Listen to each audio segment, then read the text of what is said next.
Everybody says they want to make more money, have better relationships, have better health, accomplish whatever it is they say they want to do.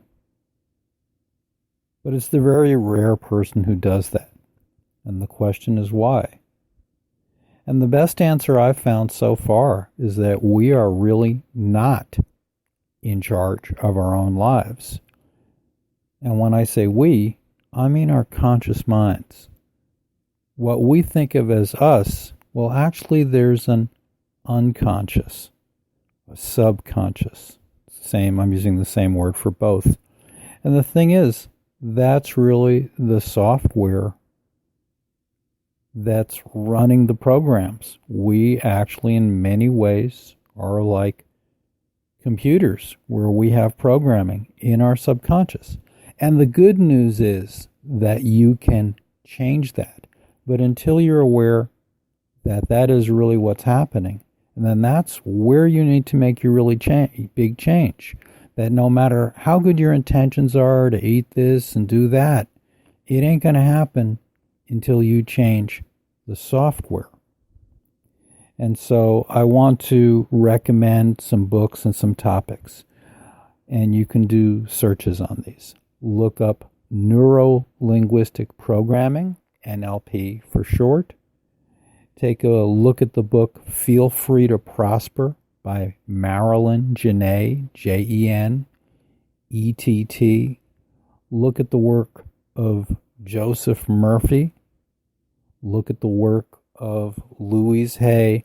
There are tons. The list of people who have explored this go on and on and on. And I could mention a ton more.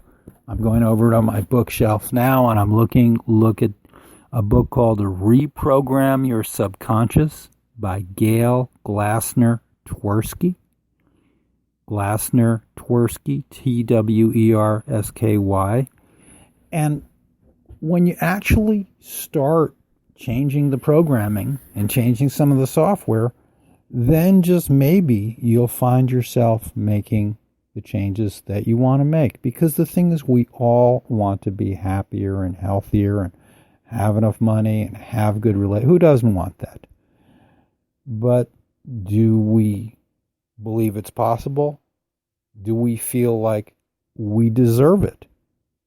Do we feel like, well, if I have that, then these other bad things will happen? So a lot of people who are overweight, weight is protection, especially for a lot of women who've had problems in their childhood, and men too. Then they don't want to look really good. So they may say they want to lose weight. So if you have that programming in your subconscious, but you have to use certain techniques to deal with your subconscious, and I'm not going to talk about any of that here. I'll let you go read it in a book, because I would just be parroting what I'd read. But that is arguably the single biggest key I found in life to making real changes. And the more I've worked with that, and the better my life has become. And I just want to say, of course, you don't know me personally, but I still have a lot of problems. But compared to where I came from, it's worlds and worlds and worlds better as a result of doing the work. If you do the work, you get the paycheck. Blessings on all.